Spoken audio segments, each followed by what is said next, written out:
Sean bienvenidos a la clase del día de hoy. Hoy vamos a revisar el tema de alimentación y nutrición en los niños menores de 10 años. En este curso sobre las nuevas propuestas para la evaluación del crecimiento y desarrollo de los niños que estamos ofreciendo gracias al apoyo de la Alcaldía de Medellín y la Secretaría de Salud. Mi nombre es Jorge Eliezer Botero, soy médico nutriólogo infantil.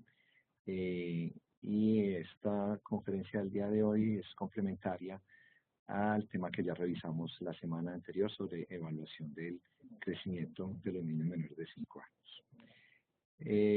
Estos son los contenidos que vamos a revisar en la tarde de hoy. Vamos a hablar un poquito sobre unos conceptos generales sobre lo que es la alimentación y nutrición, la función de los nutrientes. Vamos a revisar un poquito sobre los grandes grupos de alimentos, cómo están distribuidos de acuerdo a su aporte de nutrientes, y vamos a concentrarnos un poquito más adelante sobre algunas recomendaciones para evaluar el consumo de alimentos y la alimentación del niño. Como recordamos la semana pasada, cuando hablábamos de evaluación del crecimiento y del estado nutricional de los niños, uno de los indicadores que son fundamentales y claves para hacer un diagnóstico de estado nutricional es la evaluación alimentaria. Entonces, ese es el objetivo de la conferencia de hoy y del ejercicio que vamos a hacer en el transcurso de esta semana del curso, para que discutamos unas herramientas de cómo llevarlas a la práctica en la consulta diaria en el control de nuestros niños. Y vamos a terminar también con algunas recomendaciones sobre hábitos de alimentación y estilos de vida saludable, que son las que se promueven en general como recomendaciones que debemos dar en la consulta diariamente a los padres de familia, a los acompañantes de nuestros niños. Como conversábamos la semana pasada, espero que nos haya quedado claro sobre la importancia del crecimiento fundamentalmente en los primeros 2 años de vida. Ese crecimiento durante la gestación en los primeros 2 años de vida que constituyen los primeros 1000 días. Es así entonces como también durante los primeros 2 años de vida, después del nacimiento, es fundamental todas las características y todas las condiciones de alimentación que tiene el niño para promover un adecuado crecimiento. Y de esta manera, cómo esas condiciones nutricionales y las características de la alimentación en los primeros años de vida van a condicionar de manera importante el riesgo de que los niños en la primera infancia, en la edad escolar, en la adolescencia, e inclusive para la vida adulta, el riesgo de que vayan a sufrir de algunas enfermedades directamente asociadas con el estado nutricional, como son la desnutrición, el sobrepeso, la obesidad y la deficiencia de micronutrientes, como también otras condiciones asociadas al estado nutricional, como son las enfermedades crónicas no transmisibles. Entonces, nunca va a sobrar recordarles la importancia que tiene esas condiciones en las que crece el niño en los primeros años de vida como determinante fundamental para el riesgo de sufrir enfermedades en la vida adulta. Bueno, vamos a hacer un poquito énfasis en la diferenciación entre lo que es alimentación y lo que es nutrición. La alimentación podríamos definirla en principio como el acto propiamente tal de consumir los alimentos, ¿cierto? Unos alimentos de los que esperamos nos aporten los nutrientes y la energía necesaria para un adecuado crecimiento, un adecuado desarrollo y la función de todo el organismo. Pero la alimentación realmente va más allá de simplemente el consumo de los alimentos. Tiene un componente sociocultural que es muy importante y, como todos sabemos, todo lo que está alrededor de la alimentación como factor fundamental de la socialización. Es así como durante los primeros años de vida no solamente buscamos promover unas adecuadas condiciones de alimentación para un buen crecimiento y desarrollo, sino también debemos procurar unos buenos hábitos de alimentación, unas buenas condiciones medioambientales y del entorno en los cuales se consumen los alimentos, porque es el primer medio de socialización que tiene el niño en su contacto con el mundo. Es la forma como se comunica inicialmente con su madre, es la forma como entra a socializar con otros niños, con otros miembros de la familia, y es así como en ese ejercicio, desde la primera alimentación que es como la leche materna, siguiendo por la introducción de la alimentación complementaria hasta llegar a un momento en el que el niño se debe incorporar a la alimentación propia de la familia. Todo ese proceso termina siendo fundamental en la generación de hábitos y buenas conductas alimentarias. La nutrición, por su parte, es la que tiene que ver ya directamente con la composición propia de los alimentos, en términos de su contenido de nutrientes, tanto de macronutrientes como de micronutrientes, su aporte de energía y su aporte de algunos elementos nutritivos esenciales para un adecuado crecimiento y desarrollo. Y tiene varios aspectos, desde el mismo consumo del alimento, los procesos de digestión, de absorción y de utilización biológica, son los que vienen a jugar de manera importante dentro de todo el concepto de lo que hablamos tanto del adecuado estado nutricional. Cualquier situación que nos afecte, bien sea el consumo de los alimentos, su digestión y absorción, o su metabolismo y utilización biológica, de alguna manera nos puede afectar directamente el estado nutricional de los niños. Bueno, les comentaba entonces los nutrientes, hablamos de dos grandes grupos de nutrientes, macronutrientes y micronutrientes. En principio, la diferencia entre un macronutriente y un micronutriente está dado por la cantidad del nutriente que necesitamos para cubrir las necesidades para el funcionamiento y el adecuado crecimiento. De esta manera, los macronutrientes son esos que los necesitamos en grandes cantidades relativamente. Se requieren en cantidades del orden de los gramos, ¿cierto? Como son gramos de carbohidratos, gramos de proteínas, gramos de grasa, ¿sí? En ese tamaño, y son los, como los acabo de mencionar, los tres macronutrientes. Su función principal es aportar energía y son nutrientes que son estructurales, es decir, que los utilizamos básicamente para la formación del tejido, o sea, van a impactar directamente sobre el crecimiento del organismo y la formación de tejido, y son fuente principal de energía. Por su parte, los micronutrientes los requerimos en cantidades mucho más pequeñas, ya no es por el orden de los gramos, sino de los miligramos, microgramos o inclusive picogramos. Hay algunos nutrientes que los necesitamos en cantidades muy, muy pequeñitas, pero de una manera tan importante que su deficiencia puede causar algún problema para la salud. Hacen parte de los micronutrientes las vitaminas y minerales. Al contrario de los macronutrientes, que como les decía, su función es aportar energía y formar tejido, los micronutrientes tienen más, son funcionales, no son tanto estructurales, sino funcionales.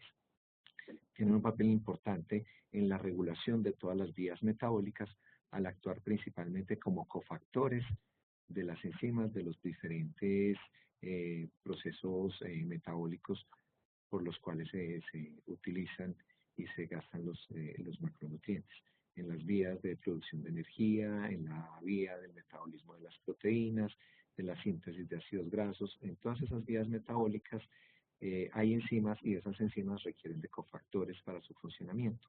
Y esa es la principal función de los micronutrientes, tanto las vitaminas como de los minerales, funcionar principalmente como cofactores. Bueno, muy bien. Entonces ya hablando un poquito de los nutrientes, de los alimentos, y en los alimentos que son los que contienen los nutrientes, entonces vamos a entrar a hablar un poco sobre cómo clasificamos los diferentes tipos de alimentos por grupos de acuerdo al tipo de nutriente que aporta y de acuerdo a su función energética o estructural dentro de la alimentación. El primer grupo del que vamos a hablar es el grupo de los cereales, las raíces, tubérculos y plátanos, ¿sí? En general es un grupo que lo clasificamos por ser una importante fuente de aporte de energía, ¿sí? Es un grupo al que llamamos también comúnmente como el grupo de las harinas, ¿sí? Constituyen la base de la alimentación. Cuando hablamos de base de la alimentación o de alimentos base, son los que conforman la mayor proporción de lo que es el plato de la alimentación, y alcanza a ser alrededor del 50% de los alimentos que consumimos en el día están compuestos por este tipo, por este grupo de alimentos. Como les digo, son fuente principal de energía. No son una fuente importante de proteínas ni de micronutrientes. Algunos cereales pueden aportar algún valor proteico, como el trigo, la soya, por ejemplo, pero no son los alimentos de los que partimos principalmente como aportantes de proteínas de alto valor biológico. Se promueve mucho en términos del consumo de estos cereales el consumo de los cereales integrales, preferiblemente en comparación a los refinados. ¿Qué diferencia hay entre un cereal integral y un cereal refinado? Es el cereal que viene con la cáscara. ¿sí? Entonces el arroz integral, el maíz entero, el trigo entero con cáscara, porque en la cáscara de los cereales viene un nutriente que es importante para regular la función gastrointestinal, como es la fibra, ¿sí? Entonces son fuente importante de fibra que también debe consumirse de manera regular en la dieta. De esta manera, entonces, de este grupo hacen parte, ya les mencioné, el trigo, las pastas, por supuesto, que en principio son hechas con cereales de trigo. Hay pastas de arroz también, de otros tipos de cereales. El maíz, el arroz, la avena. De los tubérculos está la yuca, la racacha, la plata y los plátanos que tiene como una clasificación independiente dentro de este grupo de alimentos. El segundo grupo es el de las carnes, huevos y leguminosas. En este grupo agrupamos estos tres tipos de alimentos por dos razones. Una, porque es un grupo que aporta una proteína de alto valor biológico y dos, por un aporte importante de hierro. Entonces, aquí estamos hablando, entonces, cuando hablamos de alimentos fuente, es un alimento que aporta primordialmente cierto tipo de alimentos. Entonces, las carnes, huevos y leguminosas los consideramos como alimentos fuentes de proteína de alto valor biológico y alimentos fuente de hierro. Entre el hierro que nos aportan las leguminosas versus el hierro que nos aportan las carnes, va a ser preferible el aporte dado por las carnes. Es un hierro tipo hemo que se digiere y se utiliza metabólicamente mucho mejor, de una manera más efectiva, es decir, tiene mayor biodisponibilidad el hierro proveniente de las carnes que el hierro proveniente de las leguminosas. En todo caso, las leguminosas también las consideramos como aportantes de una cantidad importante de hierro no hemo. Y en escala del valor biológico de la proteína, ahora vamos a mirar junto con el próximo grupo, cuando hablamos de proteínas de alto valor biológico, que son las carnes, el huevo, las leguminosas, la leche y los derivados lácteos. El valor biológico de la proteína hace referencia a proteínas que aporten en mayor cantidad el número de aminoácidos esenciales. ¿Sí? Recordemos un poco que las proteínas están compuestas, su unidad estructural básica son los aminoácidos. Hay unos aminoácidos que los consideramos esenciales y esto quiere decir que los tenemos que consumir en la dieta, que nuestro organismo no es capaz de sintetizarlos, por lo tanto tenemos que consumirlo en la dieta. Entonces, no todos los alimentos, aún conteniendo proteínas en su estructura, como por ejemplo los cereales, que también tienen proteína en su estructura, no son ricos en estos aminoácidos esenciales que debemos consumir. Esta es la razón por la que promovemos de manera importante el consumo de estos dos grupos de alimentos: carnes, huevos, leguminosas, leche y derivados. ¿Sí? Son las principales fuentes de una proteína de alto valor biológico. Las leches y los derivados lácteos los ponemos como un grupo aparte de las carnes, las leguminosas y los huevos por otra razón. Además de que aportan proteína de alto valor biológico, son la principal fuente de calcio en nuestra dieta. Y eso hace el por qué los tenemos clasificados en un grupo independiente, principalmente por ser fuente de calcio. En esto tenemos que ser muy claros y tenemos que ser muy empáticos, una vez que cada vez escuchamos más diferentes tipos de dietas cuando entran de moda, y con todo respeto lo digo sinceramente porque muchas veces es más la moda que la convicción o el conocimiento real frente a cierto tipo de dietas, como son las dietas vegetarianas o lactovegetarianas, dietas veganas, que cada vez en la población se están consumiendo más sin mucho conocimiento, sin saber qué riesgos se corren con este tipo de dietas. No voy a decir que son dietas inadecuadas, son dietas que pueden ser adecuadas, pero bien llevadas, bien asesoradas con el acompañamiento de un profesional en nutrición y dietética. Porque como les estoy mostrando acá, si en dietas veganas empezamos a suprimir alimentos de origen animal, como son los de estos dos grupos que les acabo de mencionar, no solamente empezamos a tener riesgos de deficiencia de aminoácidos esenciales, sino también de micronutrientes esenciales, como son el hierro, el zinc y el calcio. Fíjense que son tres nutrientes en donde básicamente su principal fuente son los alimentos de origen animal. Ahora, otros productos mal llamados leches, por ejemplo, las leches de almendra, las leches de soya, que realmente no son leches, son bebidas de origen vegetal, podrán decir en muchos comerciales que tienen un alto aporte de calcio. Eso no es real. Probablemente puedan tener alto aporte de calcio comparado con el aporte de calcio de otras fuentes vegetales, pero no es un aporte de calcio comparable con el calcio que nos aportan la leche de vaca, que es la que consumimos predominantemente, y los derivados lácteos.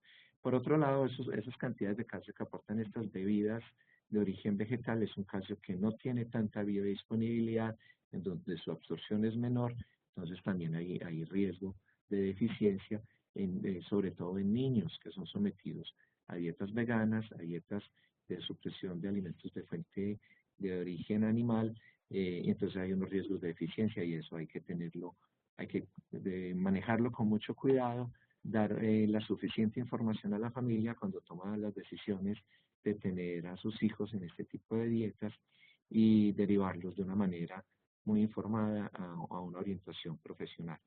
Es posible tener un niño con una dieta vegetariana, pero siempre acompañado de un profesional que le haga un adecuado control del crecimiento y del desarrollo, que no vaya a hacer deficiencia de sus nutrientes y en caso de que por la alimentación, el tipo de alimentación que esté llevando, se detecte riesgo de deficiencia de algunos nutrientes, pues habrá la necesidad de suplementarlo.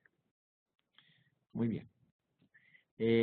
Hablando de micronutrientes, entonces vamos a entrar a hablar de dos grupos de alimentos importantes en donde son fuente principal de vitaminas y minerales. Entonces le estoy hablando de las hortalizas y verduras y el siguiente grupo que es el grupo de las verduras, de las frutas, perdón. Siempre lo hemos dicho y es muy cierto y es que debemos promover los platos coloridos, llenar de colores el plato de los niños, ¿sí? En la variedad de colores en los alimentos se va a garantizar la variedad del aporte de micronutrientes. Entonces, el contenido de nutrientes en algunos alimentos está relacionado directamente con la variedad de colores que presentan los alimentos están relacionados directamente con el contenido rico de algunos micronutrientes. Sabemos, por ejemplo, que los amarillos, como lo llama la zanahoria, son alimentos ricos en betacarotenos, en retinol y en vitamina A, así como los verdes son ricos en folatos, en vitaminas del complejo B, etcétera. ¿Sí? Bueno, en cuanto a la promoción del consumo de frutas y verduras, es bien importante tener más o menos la idea del número de porciones que debemos consumir diariamente entre frutas y verduras para procurar cubrir los requerimientos de micronutrientes. En la edad adulta hablamos desde hace un tiempo para acá, quizás ustedes lo hayan escuchado, que la recomendación está en un consumo de por lo menos 5 porciones entre frutas y verduras durante el día. Cuando hablamos de una porción de fruta o verdura, estamos hablando de una cantidad que más o menos nos aporta un pocillo mediano, o una fruta de tamaño mediano, o una mezcla de frutas picadas, por ejemplo, que nos haga la cantidad de un pocillo, o de verduras igual, una ensalada, la cantidad más o menos de ensalada, o de mezcla de verduras que nos haga la cantidad que nos quepa en un pocillo. Eso es más o menos la medida de una porción. Les repito, entonces en los adultos y en los niños, más o menos a partir de los 8 a 10 años en adelante, deberían de estar consumiendo más o menos esas 5 porciones entre frutas y verduras. Y es un número al que debemos ir llegando en la medida que vamos incorporando la alimentación complementaria. Al término del primer año de edad, por ejemplo, la gran mayoría de los niños cumplen con que ya están consumiendo por lo menos una porción de fruta y una porción de verduras en el día, ¿cierto? Es claro que cuando iniciamos la alimentación complementaria, casi siempre las mamás ya le están ofreciendo al niño las sopas de verduras, le mezclan todo tipo de verduras, amarillas, verdes, rojas, ¿sí? En la forma de las sopas, de las sopas licuadas inicialmente y luego le vamos aumentando la contextura. Y también simultáneamente al inicio de la alimentación complementaria, casi siempre los niños ya están recibiendo una porción de frutas en el día. Algunos alcanzan a recibir 2 porciones cuando le dan una fruta en la mañana y otra fruta en la media tarde. Entonces fíjense que al término del primer año, la gran mayoría de los niños están cumpliendo fácilmente con 2 a 3 porciones entre frutas y verduras al día. Entre el primero y el tercer año debemos procurar que el niño se le esté incorporando la tercera o cuarta porción. Pongámosle la tercera, hacia los 3 añitos el niño ya esté con 3 porciones entre frutas y verduras, entre los 3 y los 5 años esté recibiendo la cuarta porción, y entre los 5 y 7 a 8 años más o menos ya el niño tenga incorporada 5 porciones de frutas y verduras en su dieta. Y es la forma, la cantidad que debe seguir consumiendo como ni mínimo de ahí en adelante para garantizar cubrir los requerimientos de vitaminas y minerales.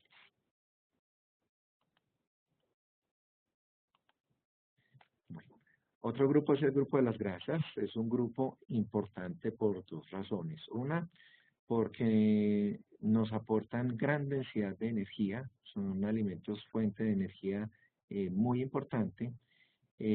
Dos, porque así como son importantes, también hay un riesgo por el exceso de consumo de grasas, hay riesgo, mayor riesgo de sobrepeso y obesidad y enfermedad metabólica. Entonces es un grupo que tenemos que tener muy controlado.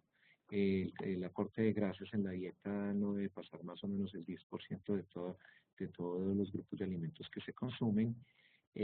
Procurar preferiblemente y en las recomendaciones que le damos a las mamás y a nuestras familias en la consulta, que esas grasas sean preferiblemente de origen vegetal más que grasas de origen animal. Recordemos que las grasas de origen animal son predominantemente grasas saturadas, mientras que las de origen vegetal nos aportan tanto grasas insaturadas, monoinsaturadas como poliinsaturadas, ¿sí? Alimentos fuentes ricos de grasas poliinsaturadas, entonces entre los aceites vegetales preferiblemente el de girasol, el de canola, que aporta buenas cantidades de grasas poliinsaturadas, el aceite de oliva, que es predominantemente del tipo monoinsaturado, que también es un aceite muy saludable, el aguacate lo tenemos dentro del grupo de las grasas, ¿sí? Es muy particular con el aguacate porque es una fruta, lo consideramos una verdura y lo tenemos dentro del grupo de las grasas, ¿cierto? Pero entonces en grasa lo tenemos principalmente por un aporte importante de grasas insaturadas. Aquí también están las nueces, los granos como el maní nos aportan grasas insaturadas de manera importante. Y otro es el pescado. El pescado, aunque si bien lo tenemos en el grupo de las carnes, tenemos que considerar el aporte de grasas de pescado como una fuente importante de grasas poliinsaturadas del tipo omega 3, ¿sí? Recordemos un poquito de esas grasas insaturadas que son las omega 9, que son las monoinsaturadas, y las poliinsaturadas que son del tipo omega 6 y omega 9. Los aceites vegetales son predominantemente aportantes de omega 6 y los pescados y el atún, la sardina, nos aportan de manera importante grasas omega 3, que son esas grasas más saludables que favorecen de manera particular la salud cardiovascular. Bueno, el otro grupo es el grupo de los azúcares y los dulces, ¿sí? Deliciosos, por supuesto, y es un grupo que tenemos que tener controlado un poquito su consumo. En el inicio de la alimentación complementaria, en principio no los incluimos, ¿sí? Aplazamos un poquito el inicio de los azúcares y los dulces, preferiblemente por ahí para después de los 2 años idealmente. Los podríamos iniciar después del año de edad sin problemas, una vez que el niño tenga incorporados bien todos los grupos de alimentos, que reciba bien todo tipo de alimentos y que tenga una alimentación bien estructurada, con horarios adecuados, con momentos de alimentación adecuados. Se podría incluir un dulce como a manera de la media tarde, como golosina, y más adelante podrían tenerse. Ojo que cuando hablamos de los grupos de alimentos, tanto de las grasas como de las harinas, como de los dulces, todos los alimentos de los diferentes grupos son bien importantes dentro de un concepto de una alimentación balanceada. Es otra idea en las que yo siempre les insisto. En alimentación saludable no deberían haber, no debería haber ningún tipo de alimentos satanizados o prohibidos, ¿sí? En un niño, en un adolescente, inclusive en un adulto, con una alimentación balanceada, saludable y unos estilos de vida adecuados, que no sea sedentario, que tenga una adecuada actividad física, todos los tipos de alimentos caben en una manera muy proporcionada dentro de lo que llamamos una alimentación saludable. Y al final hacemos un poquito de énfasis a esta idea. Muy bien. Entonces ya después de haber repasado un poquito la función de los macronutrientes y los micronutrientes y la clasificación de los diferentes grupos y su importancia desde el punto de vista del tipo de nutrientes que nos aportan en la alimentación, entonces la otra parte importante es cómo evaluar la alimentación del niño. Recordemos un poco lo que conversábamos en el módulo anterior sobre la evaluación del crecimiento y la evaluación del estado nutricional, en la que les insistía que la evaluación de la alimentación es fundamental para hacer una adecuada clasificación del estado nutricional. ¿Sí? Un niño que tenga un problema del crecimiento, ya sea por déficit o por exceso, eso tiene que ir de la mano de definir cómo es la alimentación de ese niño. Bien sea porque si tiene un problema del crecimiento y tiene una alimentación adecuada, entonces tenemos que buscar otra causa no nutricional de ese problema del crecimiento. O como vamos a encontrarnos en la gran mayoría de nuestros niños que tienen un problema del crecimiento, un problema nutricional, está asociado a problemas en la alimentación. Entonces todos nosotros, como profesionales de la salud que atendemos niños, deberíamos tener por lo menos claridad en manejar algunas herramientas, algunas orientaciones que nos sirvan de cómo evaluar la alimentación del niño. Es claro que quien está formado de una manera idónea para evaluar la alimentación del niño y para dar recomendaciones sobre alimentación, tanto en el niño como en el adulto, es el profesional en nutrición y dietética. Idealmente, qué rico sería que todos nuestros niños pudieran ser evaluados por un nutricionista dietista, pero es un recurso profesional que no lo tenemos. Muy poquitas veces contamos con él en nuestros servicios de salud. De esa manera es entonces cómo debemos tener algunas herramientas sencillas que nos ayuden por lo menos a tener una idea de cómo es la alimentación del niño y tener herramientas muy certeras y muy precisas a la hora de ir a dar recomendaciones, ¿sí? Sobre todo recomendaciones de alimentación, que es quizás a lo que dedicamos, yo me atrevería a decir que el 60-70% de la consulta que nosotros hacemos con nuestros niños. ¿Sí? Bueno, de esa manera entonces nosotros venimos trabajando nuestro grupo de trabajo de Nacer desde hace un tiempo en algunas recomendaciones para los profesionales que no son nutricionistas dietistas de cómo evaluar la alimentación del niño y esto está a partir de realizar unas preguntas orientadoras.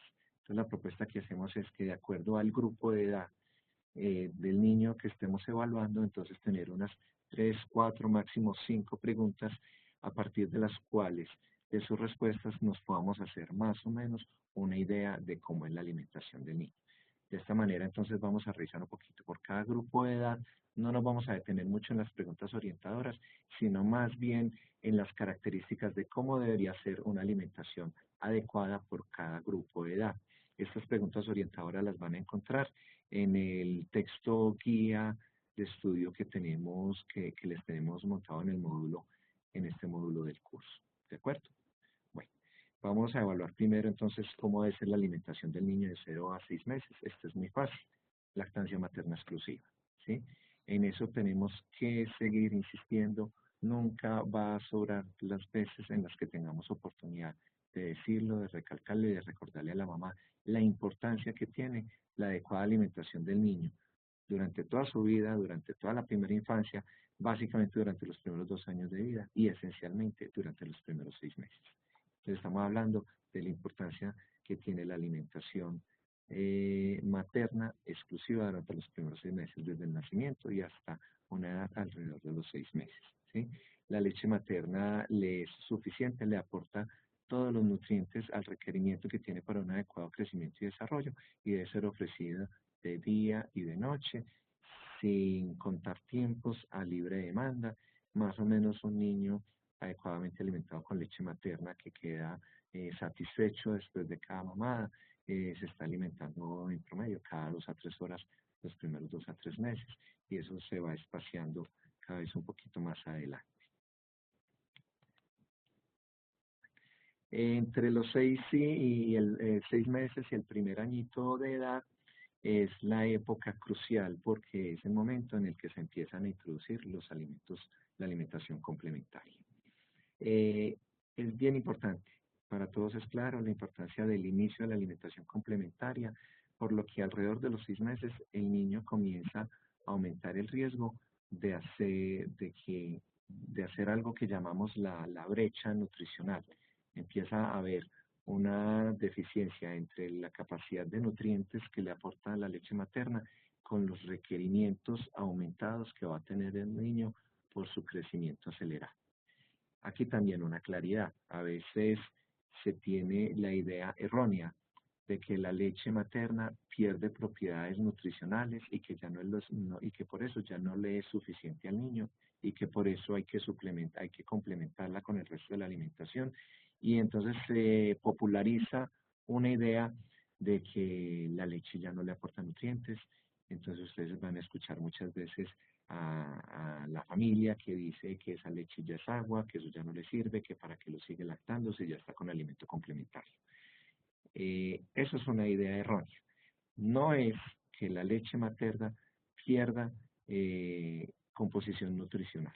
La leche materna sigue aportando nutrientes de manera importante, sigue aportando proteínas de manera muy importante, proteínas de alto valor biológico, ácidos grasos esenciales de manera importante, sigue aportando energía de una manera importante.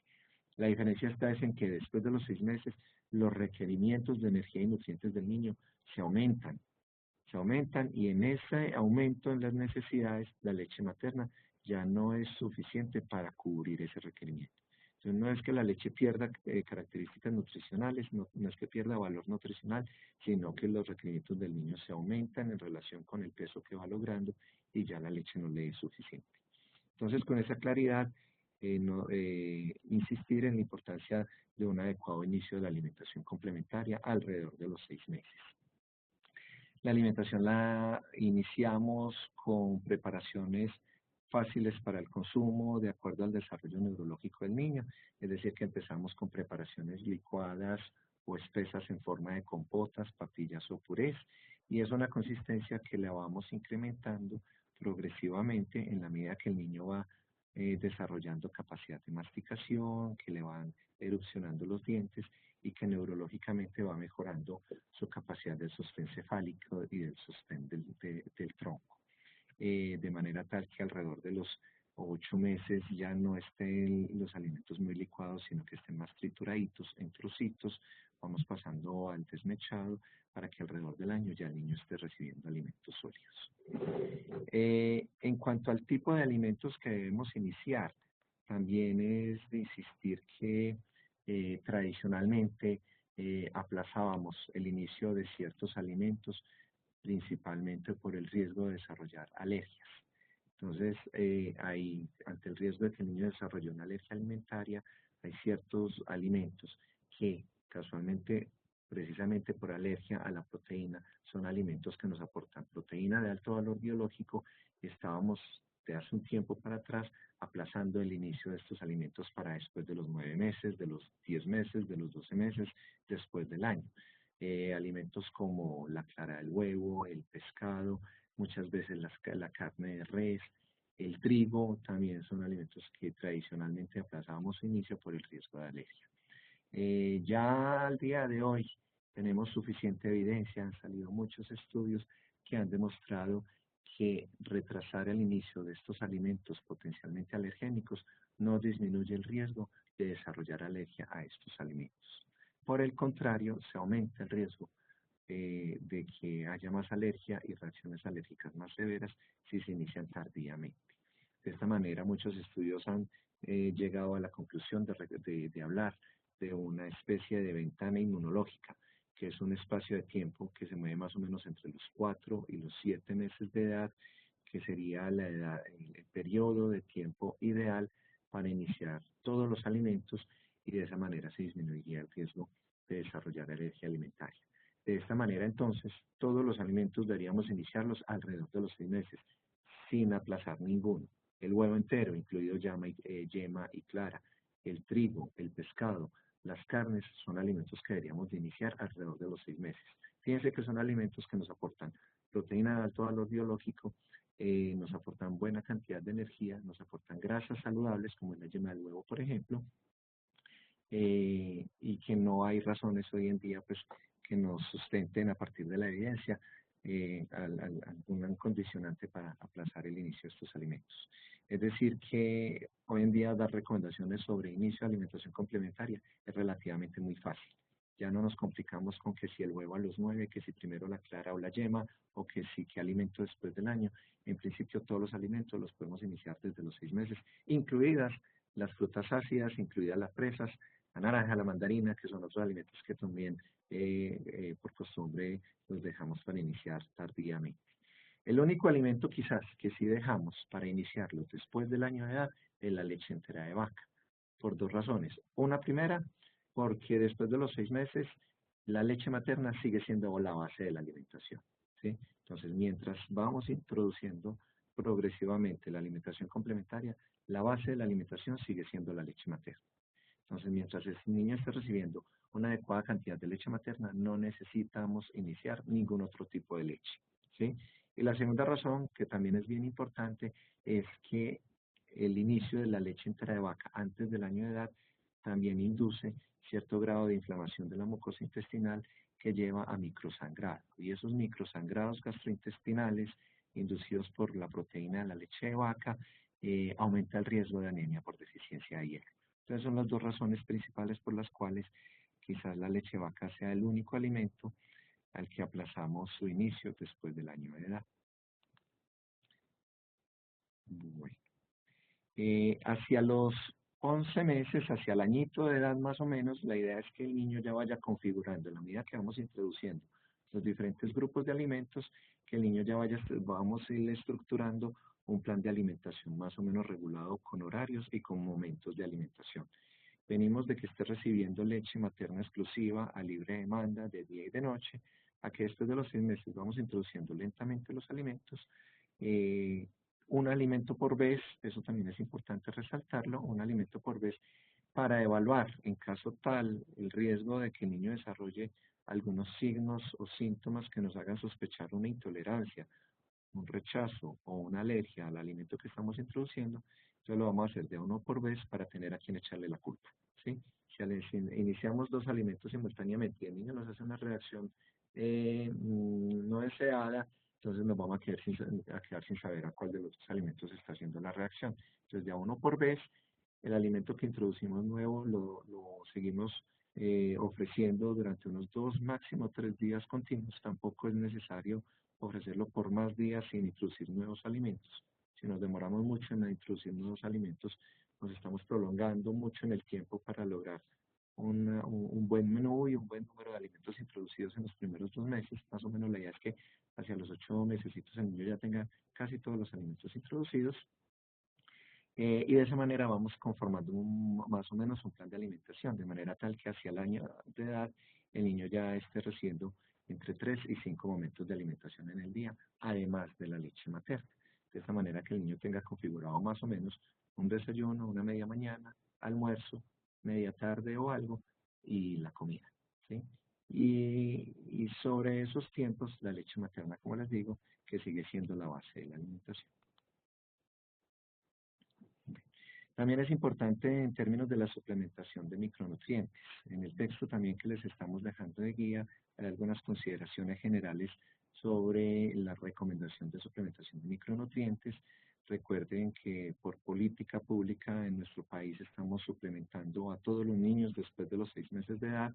Debemos suplementar el hierro, la vitamina A y el zinc, principalmente a los niños que tengan algún problema del crecimiento, sobre todo por déficit de peso o déficit de talla, y en los niños con diarrea también, que está la recomendación de la suplementación de zinc. Entonces, después de los 6 meses, comenzamos con la suplementación de hierro, zinc y vitamina A, de acuerdo a las pautas que nos recomienda, que tenemos definidas en la estrategia IEPI. Muy bien. El segundo año de vida es una edad bien importante por dos razones. Una, hacia el año de edad, como les digo, ya el niño debería tener introducidos todos los alimentos, debería estar consumiendo los alimentos en una consistencia adecuada para la edad, es decir, al año de edad el niño ya debería ser capaz de masticar alimentos sólidos en pequeños trocitos, debería de empezar a desarrollar ya habilidades para comer solo, ¿sí? La autoalimentación, y en este segundo año de vida, entonces el trabajo va a ser afianzar esas habilidades para la alimentación, ir estimulando que el niño aprenda a comer solo, siempre con un acompañamiento muy supervisado. Y la segunda tarea que tenemos en el segundo año de vida es ir pasando a esos alimentos complementarios con preparaciones especiales, a ir introduciendo progresivamente al niño a la alimentación del hogar.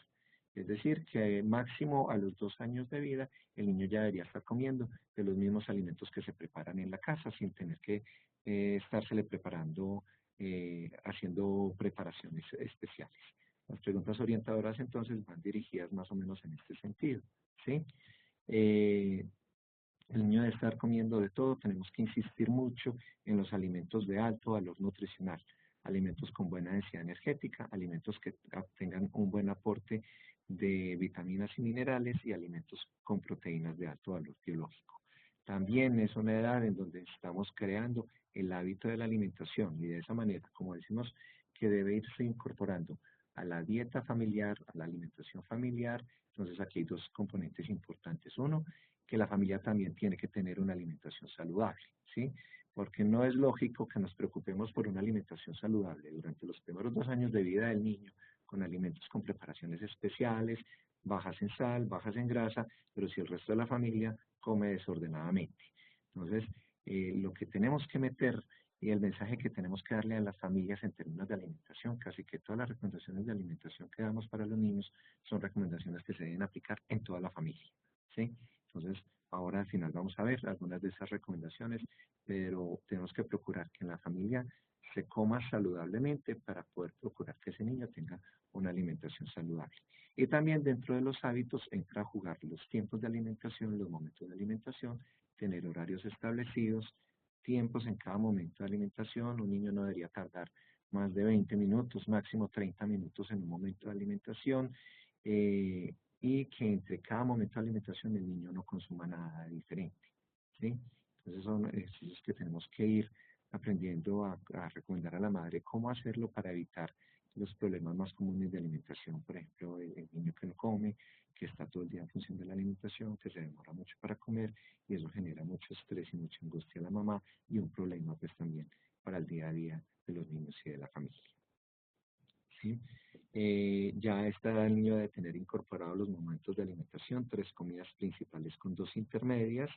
La leche materna, como les decía, en el primer año que sigue, que se mantiene como la base de la alimentación, durante el segundo año ya pasa a complementar el resto de la alimentación, entonces ya la base sigue, empieza a ser el alimento normal, complementario de la familia, y la leche materna la vamos a mantener y procurar como recomendación estándar, ojalá que logremos mantener la leche materna hasta los 2 años de edad.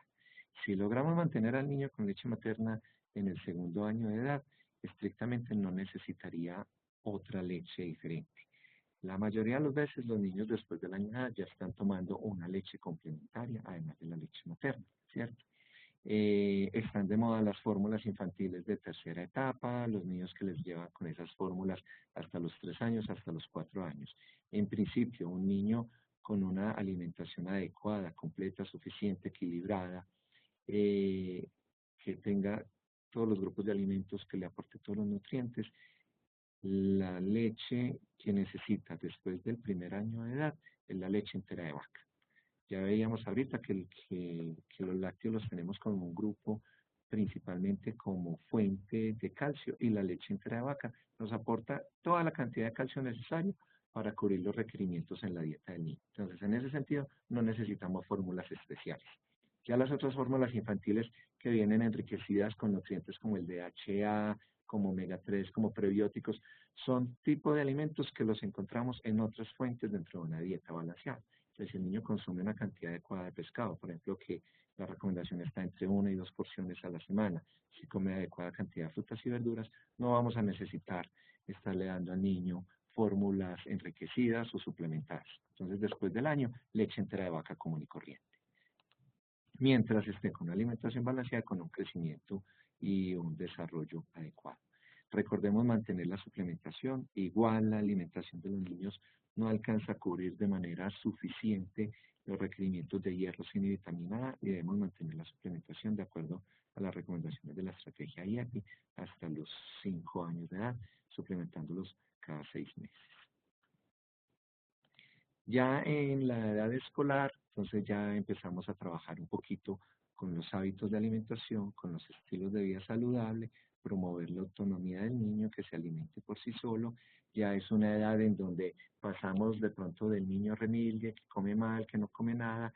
Ya después de los 4 años, el niño empieza a definir muy bien sus gustos y preferencias. Entonces es algo que es un ejercicio que también tenemos que hacer, de identificar muy bien cuáles son los gustos y preferencias y no estresarnos mucho porque de pronto el niño no coma 2 o 3 tipos de alimentos. Acordemos que en términos de fuentes de nutrientes tenemos gran variedad de alimentos y el que un niño no consuma cierto alimento, pero el nutriente que buscamos que consuma con ese alimento lo podemos reemplazar muy bien con otro tipo de alimentos, entonces no hay ningún problema. Entonces eso tenemos que aprender a identificarlo, acompañar muy bien a la mamá, porque a veces se estresa porque el niño no come sopa. Y ya hemos hablado mucho que la sopa quizás es lo menos importante de una alimentación saludable. Es mejor un sequito nutritivo, nutricionalmente rico versus una sopa que no aporta mucho más que agua y grasas, ¿sí? Y aprender a identificar cuáles son esos alimentos críticos que nos aporten nutrientes claves que debemos promover en el consumo de los niños. También tenemos que trabajar muy bien aquí con los tamaños de las porciones, con las comidas fuera de horarios, con las comidas fuera de la casa, con las comidas rápidas. Son otros aspectos que empiezan a jugar con el niño ya cuando está entrando en la edad escolar. Y también en la escuela otro aspecto bien importante que es el de las loncheras, que quizás son 2 temas que podríamos dejarlos como para la discusión en el foro que vamos a tener abierto durante toda esta semana.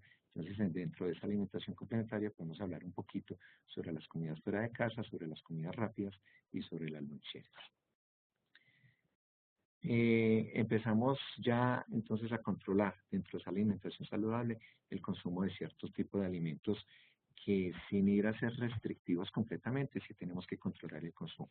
Entonces, evitar al máximo el consumo de grasas saturadas, de grasas de origen animal, evitar al máximo los fritos, moderar el consumo de harinas y de dulces, tratar de evitar al máximo y ojalá que estén proscritas las bebidas gaseosas, ¿sí? Evitar al máximo los embutidos, los paquetes, porque además de que son calorías vacías, que no aportan micronutrientes, también son preparaciones que son muy altas en sodio, ¿sí? Y restringir la adición de sal en la mesa.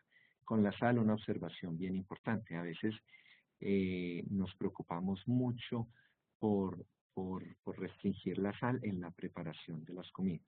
Pero si nos ponemos a hacer un ejercicio en cuanto a todo el tipo de alimentos que recibe el niño, probablemente el aporte de sodio proveniente de la sal de cocina no sea el más importante en la dieta del niño.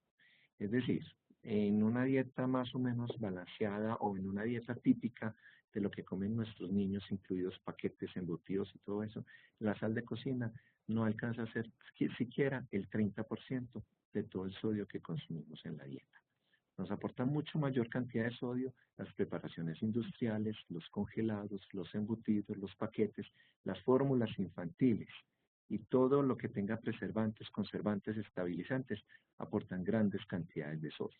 Entonces muchas veces nos preocupamos o estamos con una dieta en donde no le adicionamos sal a las comidas, son comidas que no son agradables al paladar, es quizás muchas las razones de que los niños nos rechacen, pero no nos preocupamos por restringir lo otro. Entonces, ojo que no es la principal fuente de sodio en la dieta. La recomendación en principio de la adición de sal es utilizar la suficiente sal para darle sabor a las comidas en las preparaciones, evitando la sal de la mesa, quitando el salero.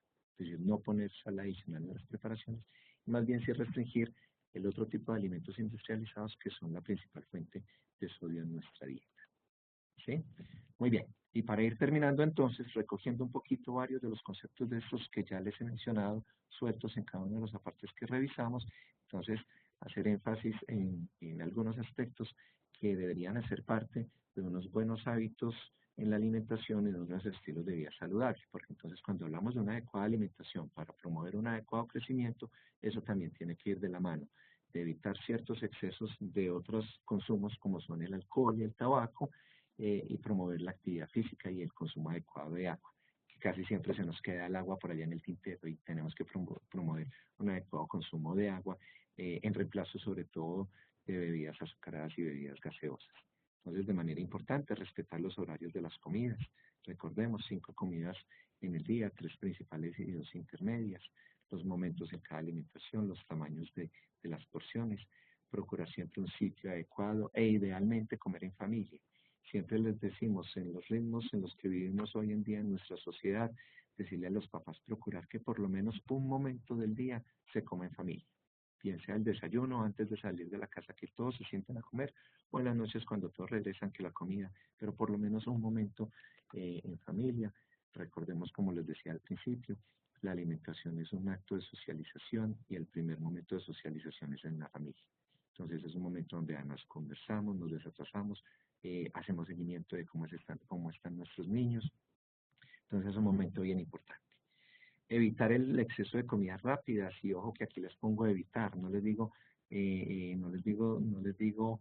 suprimir ni que están proscritas. Las comidas rápidas de vez en cuando son buenas, son necesarias, son una forma de socializar. Nada más rico que salir en familia un domingo de vez en cuando y comerse una pizza, una hamburguesa, ¿cierto?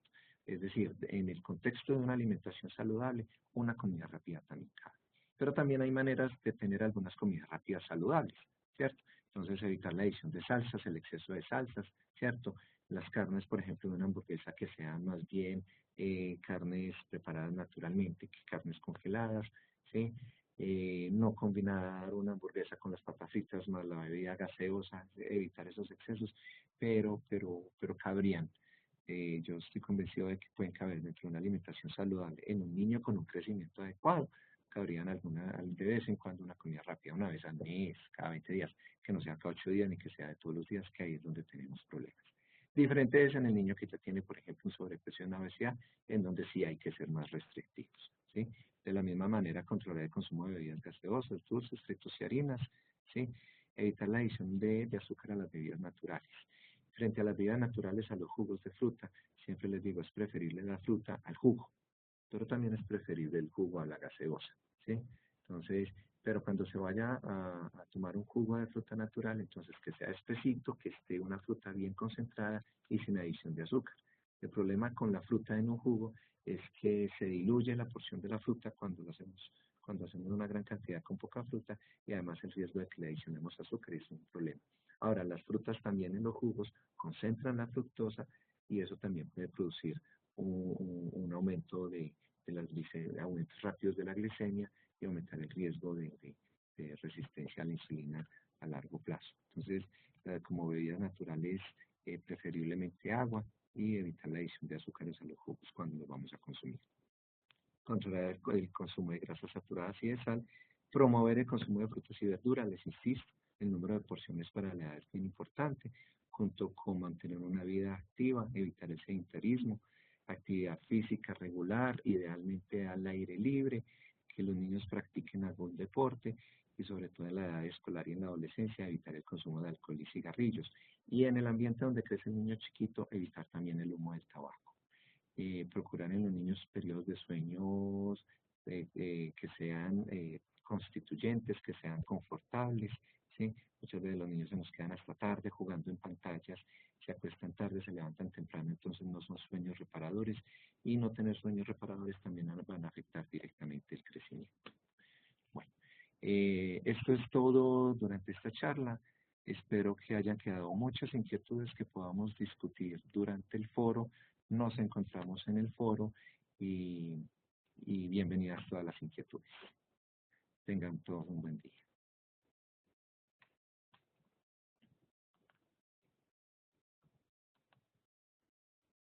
¿Detener grabación?